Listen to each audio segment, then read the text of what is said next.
Welcome back to the Autoblog Podcast. I'm Greg Migliore. We've got a great show for you today. We're going to talk about a wide-ranging list of subjects here, from the Rampage to the Camaro to some Lexus news, where Associate Editor Byron Hurd will be reporting to us live from Texas. So with that, Byron, what's going on, man? Hey, man, I am kind of confused as to where we live now. It's been warm and dry and just really pleasant. Like I feel like I moved to Denver and no one told me. It's been a wild couple of weeks.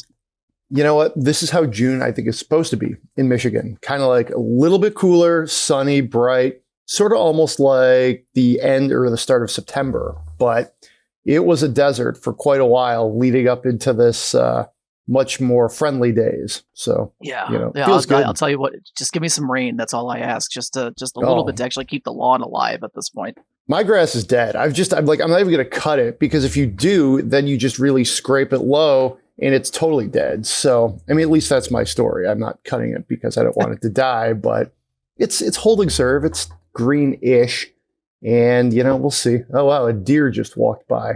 There we go, podcast listeners. The deer don't mind the grass. Yeah. Let's put it that way. Nature is healing. Yeah, we'll see.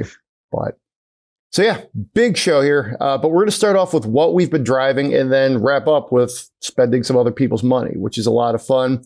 So let's talk about what we've been driving. A couple of electric things here: the EV6 and the Mercedes GLB. Guess I'll go first. Let's talk about the EQB. Sorry, This is a really interesting vehicle, I think. To me, it kind of reminds me of like the spiritual successor of the GLK, only electric. I drove it last week. I liked it a lot. It's definitely got that like square cube on wheels vibe. I believe, at least nominally, it's in the compact segment, if you will, as far as crossover. So it actually, I think it's well laid out too. Let me put it that way. But it's not quite as big as it might look. Like from the side, you can see, oh, hey, no, that's not that big. But from certain angles, just maybe it's even the Mercedes badge, and it's kind of expensive-ish. It seems bigger than it is. Once you get inside, it's a little tight, but I enjoyed it a lot. It's really, really a solid vehicle. The one I tested came in at it was a little over 50. It was 59. It started at 52.7. And I think that kind of tracks. I think that's actually a decent value for, what you're paying for. 188 horsepower, 284 pound-feet of torque. 105 mpge. Those are the specs, if you will. The vitals. I didn't really make much of a dent in the range. I think I kept it. I did drive it a lot, but it seemed to have a very, anecdotally, it seemed to have a very hardy battery. I feel like other EVs I've driven really are quite parasitic in how quickly they go through things. And, it came to my driveway over 200, 220, and, got it down into the low hundreds, if you will, without, a ton of road trips. So I liked it. Have you driven this yet? Yeah, I have. I've driven both the EQB. I had that briefly, either at the beginning of the year, maybe the very end of last year, and got to play with it for a little bit. I also drove the GLB, which is the ICE version, back when it launched. So I guess that would have been 20 or 21. And we know we like this car. I mean, the size and how just efficiently it's spaced and packaged is really, really nice. When I was driving the GLB, I was in my old place, which was on one of those kind of compact, we'll call it like an urban single family lot where, it's only 6,000 square feet or so. And you have an offset driveway that leads into a garage that's kind of tucked behind the house and back. So you don't have a lot of maneuverability, and there weren't many 3 rows that I could easily thread through the driveway and into my garage. And it both fit in the garage lengthwise and was easy to fit in there. So for, a 3-row, we'll say a starter family vehicle, because that's kind of what it is. Your first foray into a 3-row is probably something about this size. And for that, I mean, especially the IC version is incredibly good value for money for a Mercedes. And I mean, once you go to EQB, the value proposition drops off a little bit because you're paying so much more for the electric powertrain. but it's still packaged just as efficiently. It's a really, really nice package for somebody who wants a smaller family car that's utilitarian but still fits places. Yeah, I would recommend this. I haven't done we haven't done a ratings meeting on this, at least with me in it. But for my vote, I would recommend this. It's solid value. I think this is one of those vehicles too, where we've seen pricing get kind of wacky, obviously. And when the average price is creeping near 50, and this one starts at 52.7 for a Mercedes SUV that's electric, I'd take that deal. So I think it's definitely in a very good spot in the market. It's a really interesting product. It's very nice. In the past, Mercedes, it seemed like, even going back to the GLK, but especially with things like the CLA or even the A Class, the lower end of their lineups tended to feel a little more like the lower end of the lineups, unless you really started to load up with them. And that's not how this feels. Materials are good. Leather was good. Plenty of the Mercedes infotainment and electronics and ambient lighting. And this one had a lot of stuff on it too. But yeah, I liked it. I liked it a lot. All right. So that is the EQB. Again, pretty interesting. Check out the site. We've got obviously a lot of information on this. I feel like I may be the last guy to have driven it. So, sometimes that's how it goes. But you've been in the EV6, a couple of EV6s. I was looking at the cardboard and it looks kind of like you're running an EV6, like Chop Shop or something. So yeah, you tell me, what's going on over at your house? Yeah, we've got a kind of an EV6 fest in the driveway this week. So we have the long-term EV6 GT all-wheel drive. I'm sorry, the GT line all-wheel drive. And then this week I have a brand new regular EV6 GT. And calling it regular is kind of unfair because that's the sporty one with all the power and the fancy seats and all that. I haven't really had a chance to drive it much. It was just dropped off.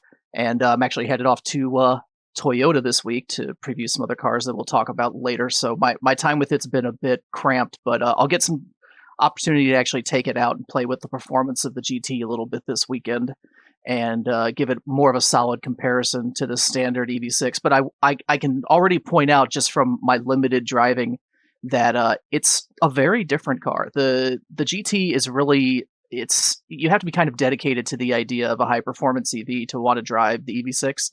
And it's a little strange considering it's kind of like, I don't know, hot hatch seems like it's kind of pushing it. It's like the EV6 is not that big. And we kind of forget that because it looks, it's proportioned kind of like a big family SUV. But, I used to have it parked next to my Matrix in the driveway and it was basically the same size. And, it's a 20-year-old Toyota hatchback. So, that's a good kind of context for people who are listening. But the EV6 GT, it feels like a lot of car, that battery pack's big and heavy and with the all-wheel drive and everything, it's about as heavy as you can make one of these things. And it feels very substantial. So I'm really excited to actually get it out where I can push it a little bit more. But the GT line, our long-termer, which I believe is going to be going away here pretty soon. It's been with us for a year now. Still solid, a great little commuter. I really haven't had any issues with it since it's been in my care, or the first time it was in my care. This is my second stint with it. It's been an excellent little car, easy to, just pop it in the driveway. It'll fit pretty much anywhere you want it, plug it in when you need to, and just, get in and go. So we'll see. I might actually make it all the way through both stints with the EV6 without needing to use a public charger. But I will probably, I'll probably actually set aside some time to go do it just to say I did. Yeah. Just because, we've had several of the people who have had this on staff don't have access to home charging, or at least not convenient home charging. So a lot of their coverage has been dedicated to public charging use and actually having to deal with the mainstream infrastructure, and looking at my coverage as kind of the alternative, you have a level 2 charger at home, you can do most of your real dedicated charging without having to use public infrastructure. So it's a little, kind of yin and yang look to EV ownership. And I think I've actually convinced myself at this point that either a plug-in or an EV is pretty much the smartest move I could possibly make on my next vehicle purchase, just because, with this setup, it's just so easy. And you don't have to think about it. You don't have to plan so much. It's just there. Would the EV6 be on your short list? That's a good question. I mean, it's certainly be an easy one to recommend to other people. I don't know. Like, I'm so far out of the current like mode of needing to buy a car that it's hard for me to think of it in that context. Like, I don't know what car I need or that I even need a car anytime soon. I certainly want a truck for all the work I'm doing on the house and all that kind of stuff. Having cargo capacity, hauling capacity would be nice. And that's one kind of ding against the EV6 is that its small stature means the cargo area is not huge. It's plenty big for the things you need, an SUV to do. But in terms of like vertical space for hauling like larger appliances or things like that, even with everything folded and kind of tucked out of the way, it's still pretty tight back there because it's just not a huge car. So, for me, it would probably be on the small side or at least on the kind of, say, the wrong end of the pragmatism spectrum for what I'm really looking for. Like enclosed and tight space, not really what I need. I need more, I need a roof rack and a bed and that kind of thing. So it's certainly not bad, but it just wouldn't necessarily be the right fit for me. Yeah, no, fair. I mean, I like the car a lot.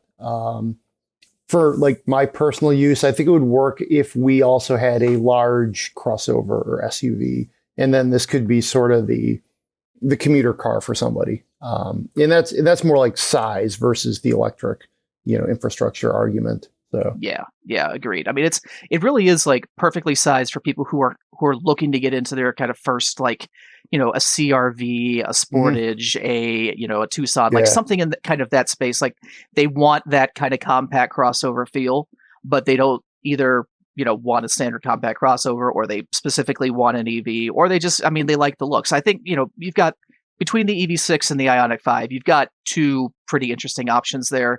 The Hyundai manages to look a little bit more like a hatchback, I think, than the Kia does. Like the Kia kind of plays up the SUV angle a little bit more. But I mean, their footprints are pretty close to each other. So you really can't go wrong with either. It's just an aesthetic choice. Indeed. All right, so that's the review section. Let's move over to the news section. We got a lot of stuff going on this week. Not even sure where to start. But let's, I guess, since this is the most impactful for you personally, because you're about to head to the airport. We are coming to you from the past, as we always do, because of course the podcast is pre-recorded. But the reveal of a couple of interesting Lexus vehicles, the TX and the GX, will be it happened this week, if you will. Let's put it that way. And so we're telling you basically what we know now, which is everything. And by the time you listen to this, the embargo will be up. So enjoy, I guess. But I mean, so we have the GX and the TX. Why don't we start with the GX? Because that is an existing model. Tell me about it. Yeah, existing and impactful. I mean, you think about this is really the only forerunner that has a future to it right now. So, Toyota is has not yet announced any plans to build a next gen forerunner, but we do have this GX and all of the new Toyota stuff and Lexus stuff from this point on, we can probably expect to be based on their newer platforms. And with the GX, you're getting all the benefits of the LX platform, which we've already seen, the new LX 600, which is out there. So the big Land Cruiser, luxurious, very nice. So we get that kind of scaled back. So you get a twin turbo 3.4 liter V6 making 349 horsepower, 479 pound-feet of torque. That's your base powertrain for this car. A hybrid is coming later. So just like we've seen elsewhere in the trucks and in the SUVs, they're hybridizing with this too. But all the things you expect from a GX, a four-wheel drive system, adaptive suspensions available. It's based on a double wishbone front and multi-link rear suspension setup. No solid axles here. So it's new, nice, luxurious, and it looks quite good. That if there was any kind of hesitation in Toyota and Lexus fans as to the looks of the LX, the GX kind of blows that out of the water. Like, forget all the curvy, big grille, all that kind of thing. This is a big, boxy off-road Toyota, and I think it looks really classy, really sleek. This looks like a really nice setup. 8,000 pounds of towing, 14-inch infotainment system. Like, this looks pretty legit. Interior looks fantastic. Like it's not just an off-roader that someone stuck some leather seat covers on. This looks like it's the real deal. If you're a fan of the existing 4Runner/GX formula, then you kind of know what you're getting with this thing. It's that continuation with updated powertrains, new tech. Everything there looks completely solid. This is one to watch here over the course of this year as this launches. This is going to be a big one for Lexus. And then the other one that we're getting is the TX, which we're seeing a TX in Texas, which they've already been playing up. Yeah. But I mean, we'll break it down here. The TX is effectively what Lexus has been trying to do with the RX for several years. They're making a 4-wheel 3-row. This one is based on the Toyota Grand Highlander, has a 116-inch wheelbase. It's 200 some odd inches long. This is a big, full-length family vehicle. Still based on a mid-size chassis because it's a Highlander underneath it all, but made for big families that need lots of space. You get 3 different powertrain options with this. There's a 2.4-liter gas engine, turbocharged, 275 horsepower. There's a hybrid version of that with 366 horsepower. And then there is a V6 hybrid. That's the plug-in version, 3.5 liters, 406 horsepower. And that one's going to get 30 miles per gallon, which, I mean, considering it's a 400 horsepower 3-row crossover, that is a monster. But let's not get it twisted. This is a family vehicle. This has nothing to do with GX. None of this is going to be the off-road flavor of anything like that we want from an upscale 4Runner. This is all Highlander done up as a Lexus. So temper your expectations. It's not a sexy offering for enthusiasts. This is a practical option for people who want a premium 3-row. So it's going to be built in Indiana. This is bread and butter for Lexus. This is, big, profitable family vehicle for them, where the GX is more the enthusiast choice. The person going into it knowing exactly what they wants the GX. The person coming into a Lexus dealer and leaving with the TX probably just needs the biggest, nicest family car they can afford. So 2 very different personalities here, and we'll have a lot more on them on the site for you guys to check out. We'll have full rundown on both the GX and the TX. So hop in, take a look, check out the specs. And, at this point, we're kind of hoping Toyota is going to do something interesting and bring us a new 4Runner and kind of incorporate all this and let it trickle down a little bit. But if the worst case from this is that we have to live with the GX kind of, taking that role on for both brands, then, I mean, it could be a lot worse. This thing looks really promising. Yeah, I'm impressed. Looking at the pictures of the GX in particular, that's a big step forward for them on a design front. It's different. It's different than any Toyota or Lexus vehicle I've really ever seen. I think they've created a whole new aesthetic, and I think it's going to play well. I look at it, and it manages to be both embody that kind of rough and tough off-road vibe, but also it's almost like Volvo or somebody. It's really has kind of a sleek look going forward. It's pretty creased. Once you actually see it in real life, I'll be very curious to hear your thoughts, because I think there's going to be a lot to unpack here. And both these vehicles, I think, are going to be hugely important for them. And Toyota's lineup of SUVs, whether it's on the Toyota side or the Lexus side, they've generally been complementary, even if there's a fair amount of overlap. We're not seeing that overlap as much with the uncertainty around, some of their older vehicles, if you will. So, I mean, Lexus is almost becoming really a place for some of the more traditional SUV people, if you will, if you're looking for a Toyota Motor Co vehicle. So, yeah, I mean, flying down there in a couple hours, and we're back on Friday. Yeah, it's going to be an interesting trip. We're going to cram a lot into a little period of time here, but we'll get you guys all the coverage you could possibly want, and hopefully hit you some follow-ups and a little comparison action here, just so you can kind of give an idea of where these fit in both the luxury landscape and the SUV landscape. So it's not a bad way to kind of do the end of the week. It's already the middle of the day on Wednesday, and you'll be back at home sipping beers, probably on your patio Friday night, right? So, I mean, it's pretty civilized. All right. So that is the Lexus vehicles. Shifting gears here, the Rampage is a pickup truck that's sold in some global markets. It's a interesting looking thing. Let's put it that way. This is one, I take this almost more as a jumping off point. The subhead that one of our contributors, Ronan Glahn, wrote is, should it be sold in the United States? And I think that's the big question here. It's sold in Latin America, and it's interesting. Let's put it that way. The pictures, we don't have a ton of great pictures of it, but we do have some, and there's kind of a weird video too. We've been hearing rumors about a smaller thing for the Ram lineup for a long time. I think you and I have specifically discussed on this podcast and offline that they don't feel the need to fill that spot because they just keep selling that old Ram, like the last generation Ram. They keep selling it, and that's the value play. And if you want a cheaper truck from them, you just get the old one, which is still nominally a new one. So that's a weird business practice, but I think it works. I don't know if you need to cannibalize it with something like this because they're already kind of cannibalizing themselves. But what do you think of the Rampage? I think it's a good play, honestly. Like you look at what the Maverick has done for Ford and kind of prove that there is a market for, a baby truck. And on top of that too, like the entire Stellantis portfolio in the US is pretty desperate for some efficient vehicles. Like electrification will help them, but they're not there yet. And you've got, the Charger and Challenger V6s were their quote unquote economy cars at Dodge for a long time. And of course, Ram brand has Rams. So, the best, most efficient vehicles they make are the little ProMaster vans and stuff like that, which are just, they're not sold in volume to the public. They're mostly for commercial uses and stuff like that. So a high volume, inexpensive, efficient truck would do them a lot of good, save them some money and EPA fines and things like that if they can actually sell it. And the Maverick kind of shows that they should be able to sell it.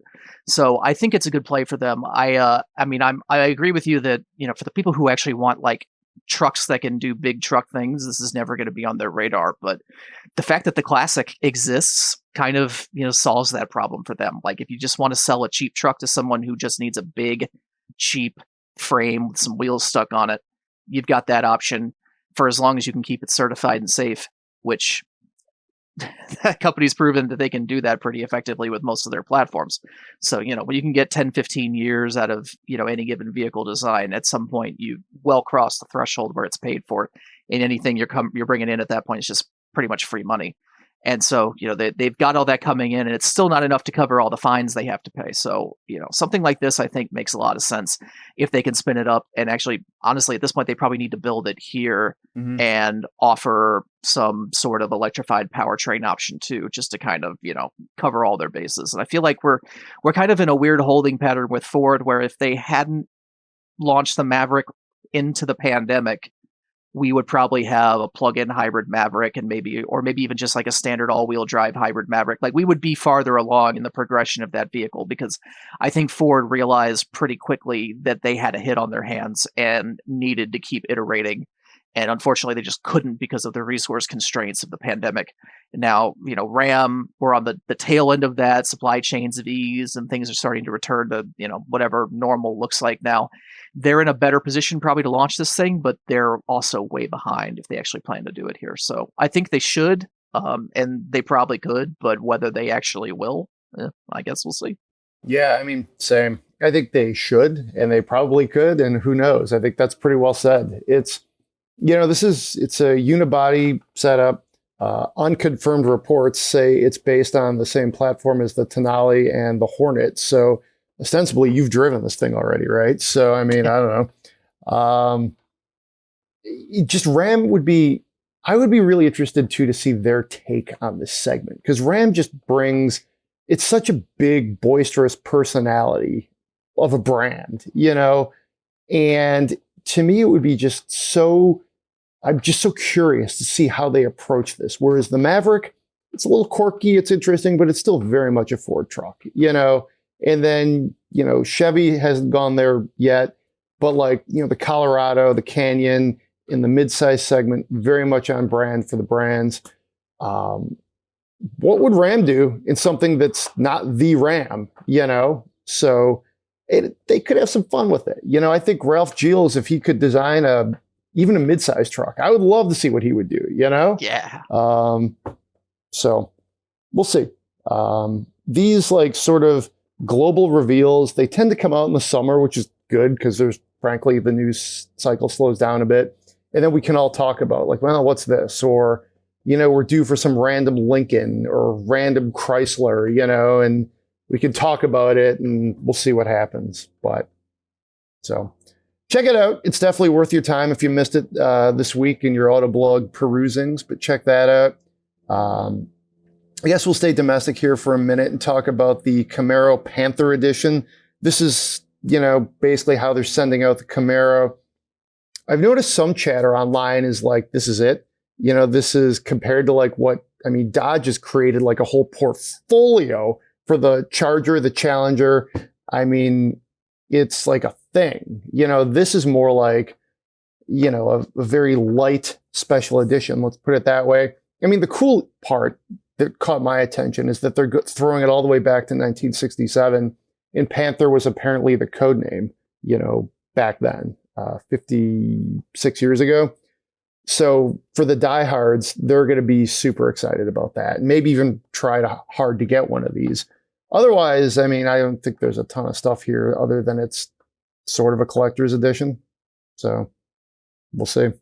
Yeah, I'm with you on that. And I think, for us, for kind of the younger crowd, Panther feels like kind of a disconnect with Camaro because, for younger enthusiasts, we've associated that with Ford platform cars for so long that, for us, you see Panther, it's like, oh, okay, sure. Yeah. But, for the old Camaro guys, this should be a hit. And I'm with you. I think it's kind of an interesting non-event, which feels very strange in the context of what Dodge did. And at this point, Ford, it was kind of saying like, well, we're not stopping, so we're just going to keep rolling. We don't have to do anything fancy to send off the last Mustang because we've got a new Mustang. So, let's just go have fun with that. But it's a choice. I would like to see something else, but I guess we're not going to get it. Yeah, for what it's worth, Chevy has never done special editions with some of their outgoing models. Maybe they don't kill cars off as much, so that's like maybe not a terrible problem to have. But they didn't do much for the Impala, which was sort of more on its last legs. And I don't think anybody's looking for a Chevy Bolt final edition. But Camaro's an icon. Feels like a little bit of a missed opportunity.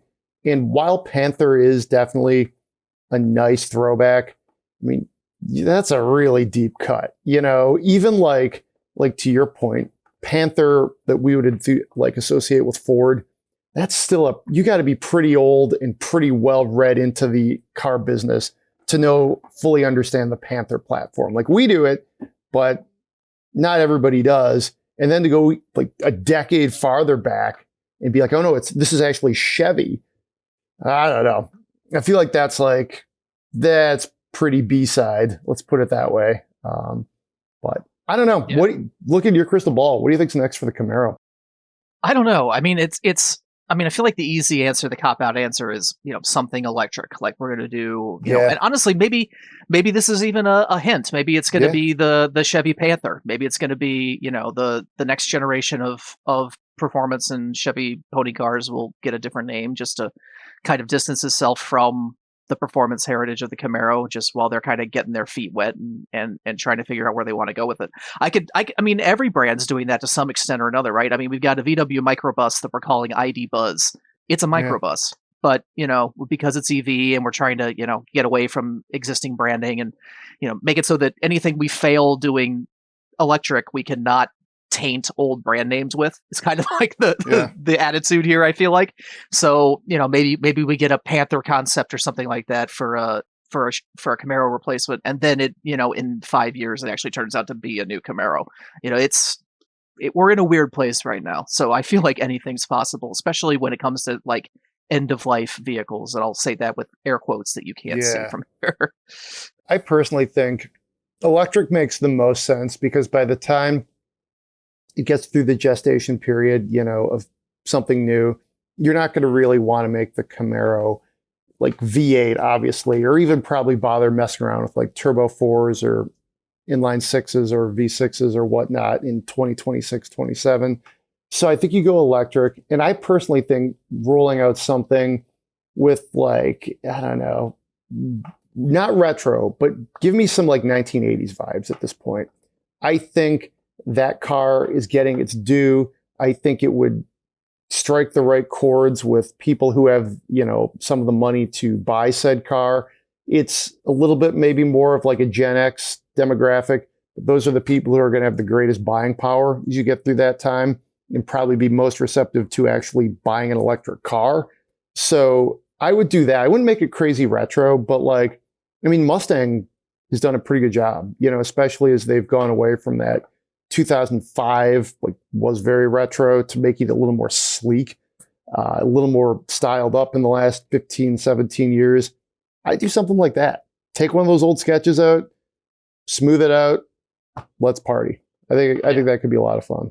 So, and Ford's in kind of an enviable position because Mustang now is a 2-generation old platform at this point. And you've got, within the Ford powertrain hierarchy right now, you have the ability to hybridize pretty much anything you want. So with if we were going to see we'll call it an intermediate Camaro in between now and whatever electric version of that they may or may not make, Chevy, would have had to show it to us by now. We would already be at a point in development where it would be replacing the car that we've got. So we are either going to make the full leap to electric or we're just not. It's just, either this is the end of the road or it's getting reinvented. At least with Mustang, Ford can smooth that transition if they want to, because they could do a plug-in, or they could probably even electrify on the existing platform. It just wouldn't be very good. So, that's an unfair prediction. To say that it wouldn't be very good is an assumption on my part. But just having owned this platform Mustang and knowing the kind of the compromises they made in packaging, and the one thing it kind of has going for it is that Mustang Coyote engines are huge, and those engine bays have always been big. So at least there's some room up front, but that's not really where you want to stick a bunch of weight in a rear-wheel drive car. So it's, there's a huge trunk back there. You could take half of that, I suppose, and stick some batteries in it, but you'd run into some compromises with that platform pretty quickly. But at least they have the opportunity to play with it a little bit. Whereas with GM, they're just kind of saying, well, Camaro's dead, so that's not a thing anymore. Whatever we do in that space is going to be ground up, clean sheet, and we'll see what happens. And let's face it, right now, coupes are not big sellers. So, that's definitely more of an if than a when. So. I would definitely not slap the Camaro name on a crossover at this point. I know the Mach-E has worked, but I think they got enough names. Use the Panther name. Make that your electric crossover. They have a lot of electric crossovers. Just Camaro could be Camaro for a while, whenever that may return as the Camaro. Let's put it that way. In Devil's Advocate, Tesla made a pretty good coupe out of a Lotus. So granted, that whole layout from the chassis to the body shell, way less complicated than a Mustang. But, so we'll see. All right, so we'll close out the news section here with the Volvo EX30. Former Autoblog managing editor and current contributor Stephen Ewing, the well-traveled Stephen J. Ewing, did some reporting for us. Great portfolio of stories up on the site. Check it out. This is the EX30, and there's a cross-country version, which I'm actually more excited about. But it's a tasty thing. I think you're getting a lot of range for not a lot of money. Part of me is almost blown away when I was, over my morning coffee looking at the stories. 36 grand, 275 miles range.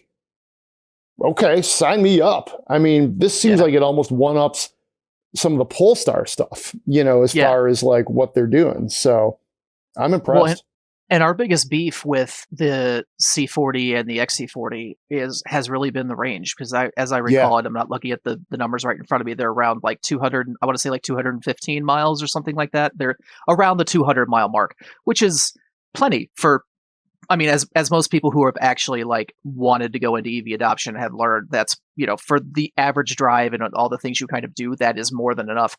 But once you start to creep in on 300 miles in a small, affordable EV, you're really starting to kind of crack this thing open. And that's, Chevy has managed to make the Bolt cheap enough to make its limited range palatable.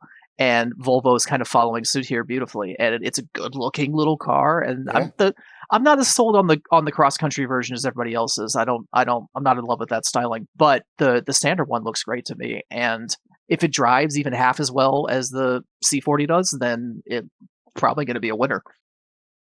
Yeah, I I'm impressed. I think this is, what happens when you invest, for like almost a decade at this point on developing, some really solid proprietary technology, and, you use it throughout your lineup. And then, for what it's worth, in 13, Volvo just was like, we're totally flipping our styling. And they've gone through some various iterations since then. And, they've brought it back a little bit. I think this is kind of almost, they're going back to that kind of blocky look while still being kind of futuristic. Like, they had the XC90, the V90, all those vehicles were sort of like, the new era, if you will, of Volvo design. And it was meant to be so upscale and, such a big departure. And I really liked it.